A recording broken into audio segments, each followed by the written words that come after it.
Hi, I'm Chad Saley with Comp Health, and today we're sitting down with Dr. Andrew Wilner, a neurologist and locum tenens physician. We're going to talk a little bit with Dr. Wilner today about how locums has helped his career and how it's helped him find the perfect permanent job. Welcome, Dr. Wilner. Thanks, Chad. Thanks for having me here. Absolutely. Well, let's start with some real basic things. What made you want to become a physician in the first place? Well, way back when, I thought about that a little bit when I saw your question, and I don't know. It was just obvious to me. It was like, of all the things in the world, it's like, well, of course I'm going to be a doctor. And so I was very interested, I think, when I was around 12. About how the world works. It's a confusing, complicated place, and people are probably the most confusing and complicated things around. And I was also interested in that time in creative writing, which of course is all about people. I think human beings are very egocentric. They like reading stories about themselves and about each other. And it seemed to me that all this kind of came together, that if you wanted to understand the universe, you needed to understand people, and the way to do that was to learn, what ails them and how they go through life and all of the challenges that we face as biological and philosophical beings. So what made you choose then neurology specifically? And by the way, when I gave that explanation to the interviewer at my medical school applications, I don't think he was impressed. Well, neurology came very much later. I was going to be an internist, and I had started my internal medicine internship, and I just didn't.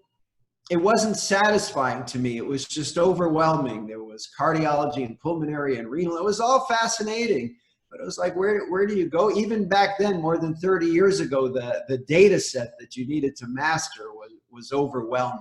It's like, well, there's no way I can really get good at this. There's too much stuff. And I actually had the mistaken impression that super specializing in neurology would help. And I had a bunch of patients in the ER who had neurologic problems, and they really fascinated me. It was like, wow, that's special. This guy, he's seeing double.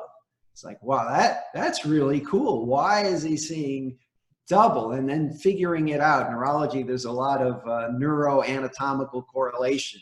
Where's the lesion? What's causing this problem? And then you try and figure out why. So I said, neurology, that's it. Then when I started my neurology residency, I realized that it too was incredibly vast, that there were strokes and movement disorders and epilepsy and neuromuscular disease, and that really this was also now another sort of infinite data set to master. So I'm still trying to master it. I still read a lot, studying all the time. It's not a battle you can win, but hopefully at least just stay in the game. I'm satisfied. So tell me a little bit about your early career and kind of what you did, and maybe what that path that eventually led you to locum tenens. Sure. So I started out very traditionally. I finished my internal medicine residency. I finished my neurology residency. I did a fellowship in epilepsy, which is all about brain waves. That was super cool. And then I joined a private practice. There were 4 guys. They needed a 5th guy who was an epilepsy expert. I was just finishing my fellowship, so I was pretty sharp then. I knew everything. I was the perfect guy. And I did that for 8 years, and I had amassed a huge number of patients with epilepsy. We started an epilepsy program, and it was all very exciting. But then it became work. I stopped learning so much every day. It was like, oh, this patient would start, they'd open their mouth and give 3 sentences like, oh, I know what that is. But they didn't know. So it would take another hour to sort of go through all the motions and get them set up with the path that they were going to follow.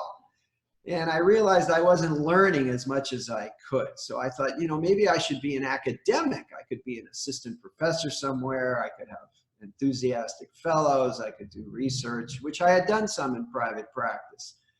So I got a job, and it turned out it wasn't anything like what I wanted, and didn't work out.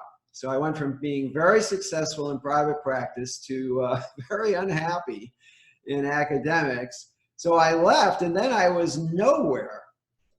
And it was like, well, I could go back to where I wasn't really happy. I'm definitely not going back into academics. This is 20 years ago. I have to jump ahead. I'm back in academics now at a wonderful place. But it was like, what do I do? And I kind of bounced around for a while. I relied on my writing career to make a living. And then I got into locum tenens. And it was like, this is perfect, because I go to a new place. It was exciting. Patients were interesting. They were happy to have me because they needed someone very badly. So maybe even if I wasn't as good as I was, it still would have been great. It's like, oh, this guy is helping, right? And it was good. And then I learned a lot. Plus, I could balance. That was the other thing. I've always tried to balance my writing and my other passions with work. And it's always a struggle when you're in a job. Even now, you have to balance. There's a lot of ongoing demands, which are often poorly defined and never ending. But in locum tenens, it's perfectly defined and it's ending. Say, okay, I'm going to do this every other week for 5 months, then I'm done. And then I'm going to the other side of the world. And guess what? Nobody cares but me. So that really suited my personality and my goals. It was wonderful. Oh, that's great. So how long did you do locums before you felt that desire to look into something else? Well, I was perfectly happy until some unexpected events changed my life. One of them being that I got married for the first time. So all of a sudden, my sort of continual travel plans and just taking a lot of time off, I now needed a more regular income and a more stable base. So locums allowed me to continue to work as much or as little as I wanted. And at the same time, I was able to look for a permanent position, which I thought would suit me and my now growing family better. And I have to say that it was a wonderful setup, because, you know, when you're looking for a job, it's usually because you need a job. And the reason you need a job is there are bills to pay, or you kind of got to get back into what you're doing. But by having locums as a backup, I was still working.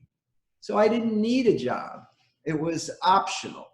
And I stayed that way for 2 years. I'd interview, and it was like, well, not really what I want. It's okay. Whereas if I didn't have my locums backup, there were several jobs I'm sure I would have taken because I needed a job, and they weren't bad jobs. I could have made them work, but it wasn't really quite right. So I kept looking until I stumbled on a job that really wasn't well advertised. And when I visited there, it was like, wow, this place works for me. I like the way this place is. I could see myself here. So we negotiated for a while. And also having my locums job, I didn't feel much pressure. So I was able to negotiate much more strongly than had I been just the way I had been before, just unemployed waiting for that job. It's like every week that goes by, there's no paycheck. You know, maybe I ought to take their offer. I don't have another one. But I didn't feel that way. It's like, well, this is what I want. It's kind of, you know, I think we should negotiate from there.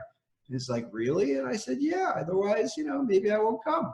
So it was really a very nice position to be in.